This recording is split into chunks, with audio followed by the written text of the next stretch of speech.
What a tremendous environment and the enthusiasm that the fans and Red Raider Nation showed our team and our players and our coaches all weekend. It's just something I'll never ever forget. And I want to be sure they know how much we appreciate it. We couldn't have got this done without them. And I hope they like the results. I think they did. I knew that if I come and watch the girls, they'd fall in love with the team because there's so much different talent on the team and a lot of diversity of types of talent. And I think the girls played a really exciting brand of softball and played a lot of different styles in one regional. And it's just a great weekend for our fan base to grow the sport of softball here in Lubbock. And that was a challenge when I took the job. And I think this weekend was a huge opportunity and a huge part of that mission. As far as the game, I spent all fall, I think, of trying to make the girls understand how mentally tough you have to be. And at times, as a coach, you get in your car, drive home 15 minutes from practice, and man, that's too hard on them today. I shouldn't have said that. I shouldn't have said this. And today you had to be tough to win. That was a tough game. Mississippi State gave us a war, and it was a game where we could have folded at any moment, and our kids were so tough and so resilient. So that it made it one of the most proud games of my coaching career. The way they just kept bouncing back, put a run up every inning. We talk about bounce back innings, score every inning, get momentum back in our dugout. When they get momentum in their dugout, get it back in our dugout. And they did that too. They executed that, I thought, to perfection. And then the other thing I was really proud of, 14 hits, 9 runs, and then how many different people contributed to the win. I thought it was huge. I thought Logan Holloman's a bunt hit or slap hit, I thought that was the key to the whole game. And Haley followed it right up with a bunt hit. We had bases loaded with 2 balls that didn't go 25 feet, but they used their speed to load the bases. And then we got the big hit and scored 3 runs that inning. I thought that was the most critical inning of the whole game because it gave us control of the game, give us some breathing room, and let us withstand a couple of their big pushes. And then Nyjah's a warrior. And, I think our defense got a little tired today. It's a long weekend, a lot of pressure. And we had a couple glitches that we haven't hardly had a glitch in the last half of the season. We finally had a couple, and she pitched through that so well. And look, only 3 earned runs, and they saw her twice down in 24 hours. It's just an amazing performance by her. And then I thought you can't say that about Chloe Riaceto coming in against Sierra Sacco, arguably the best hitter in the SEC this past spring, and a huge moment, and to get that double play ball on one of the fastest girls in the SEC. And our defense, tip your hat to our middle infield to turn that double play the way they did. I think it was 4-6-3, or was it just 4-3? But 4-3. But to get that double play on Sacco was just that was another turning point in the game. So I'm just, as you can tell, I'm just super proud of my entire team. Tony, not lay down just a bunt, but then hit 2 home runs opposite field. Working before the game, she was literally one of the very last ones in the cages, and her swing looked so good. I videoed the last 2 swings. I said, "Hey, get back in. I want a video." And I thought I got to have that swing on video for next fall. And I sent it to her, and I sent it to her travel ball coach. That if we can get this swing, we'll hit 20 home runs next year. If we can get this swing locked in. And I told her I'm glad she didn't save all 20 of them for next year. I'm glad she used 2 of them today. But a tremendously talented athlete that's gave us consistent defense all year, and then played high-level offense at critical times from the beginning of the year till now. And no time was more critical than today. So just a huge moment for so many players like Haley. Super rewarding for a coach. Questions for athletes? Nyjah, Coach Watson kind of mentioned it. This was a pretty uncharacteristic day from the defense in terms of some of those glitches. As a leader and a pitcher, what's your communication like with your defense in between those innings? Yeah, I definitely feel like that's something I need to get better at. But just like communicating with them and knowing if we don't have a good day defensively, then our offense can pick it up, and I feel like that's what we did. And then, Haley, obviously, the hits you got were such momentum shifting ones in terms of the fact that Mississippi State got ahead. What was going through your mind when you got up to the plate, and what was going through your mind, obviously, going back to that duck? Glasgow was just saying that we needed to put one run up, and I was like, all right, let's just get on base. And I was just trying to do my job as a hitter, obviously. And then back in the dugout, everyone was like having my back and like just there for me when I needed the most. And then fielding wise, obviously, there was some pretty heavy wind today. Yeah. Kind of like 40 miles an hour. What was that like for y'all? The little blooper balls between me and Demi, we were kind of like hesitant at first, and then we just communicated after. I'm kind of curious on both of your perspectives on a 17-pitch at bat, and that thing's been going on forever. I mean, what were you guys doing and reacting to that? She just kept following out everything. A lot of 17 pitches. Oh yeah, I feel like if you have an at bat like that, honestly, no matter the outcome, I feel like that's a win for the hitters. So even if she didn't end up walking, just being able to put that many pitches thrown on the other pitch, I feel like that's a win by itself. And then I feel like just being able to have that good of an eye that for that long is really good. So yeah, she had a really good at bat. Yeah, we were just mainly like cheering her on, trying to believe in her and let her know that we had her back, even if whatever the outcome was.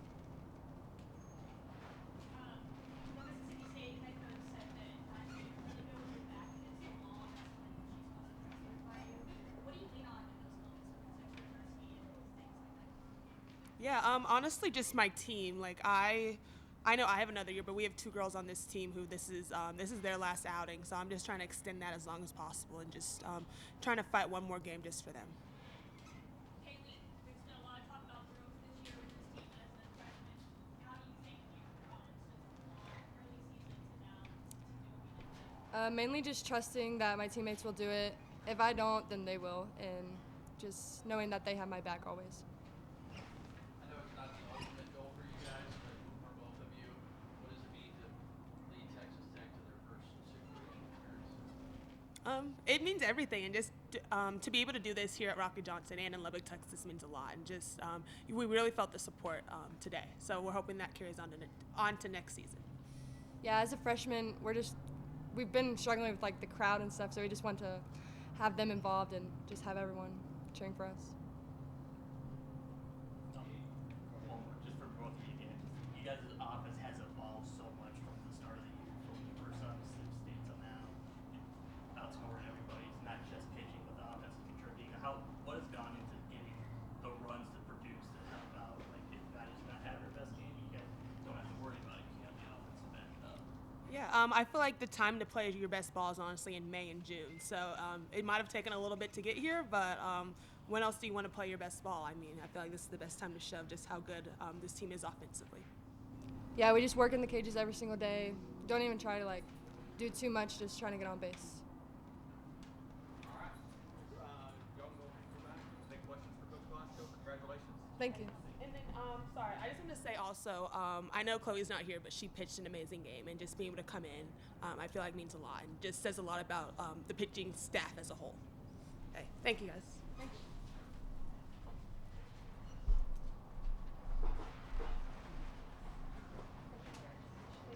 Well, on that, Chloe's kind of been, when you're behind Najee, then your innings might be kind of sporadic a little bit. Some of the time you pull her a little quick, but to have that trust to put her out there, I know you've been around her forever, but for her to deliver in that moment, what does that do for you?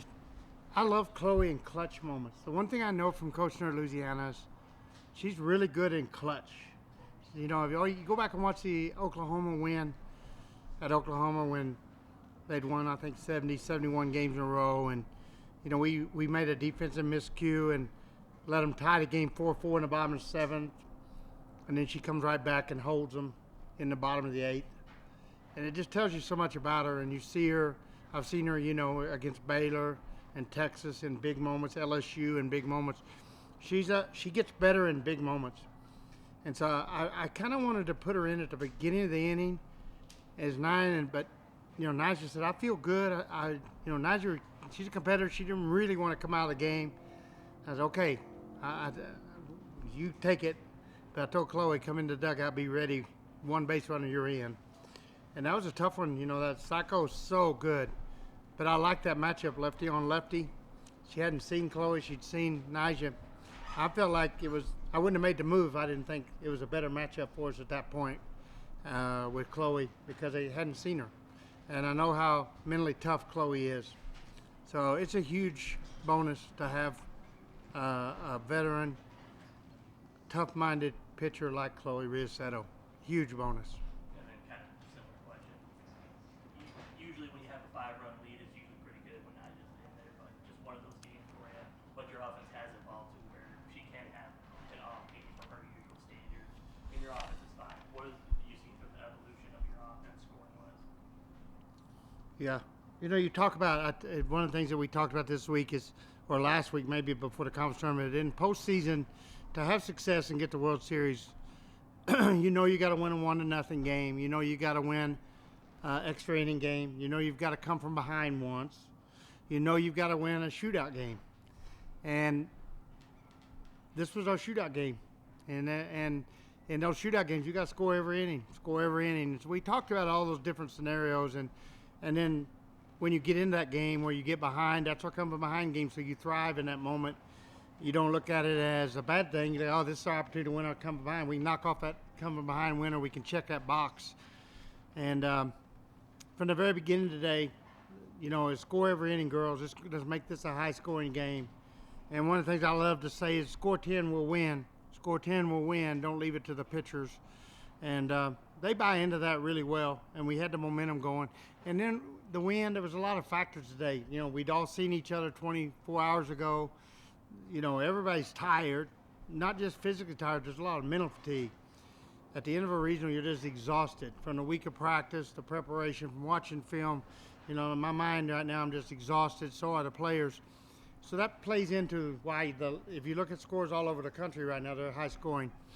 And I thought they responded. They took that challenge really well. And for us to be able to put up those kind of numbers, you know, I think we've scored 25 runs in the 3 games of the regional, and I think today gave us 387 runs for this season.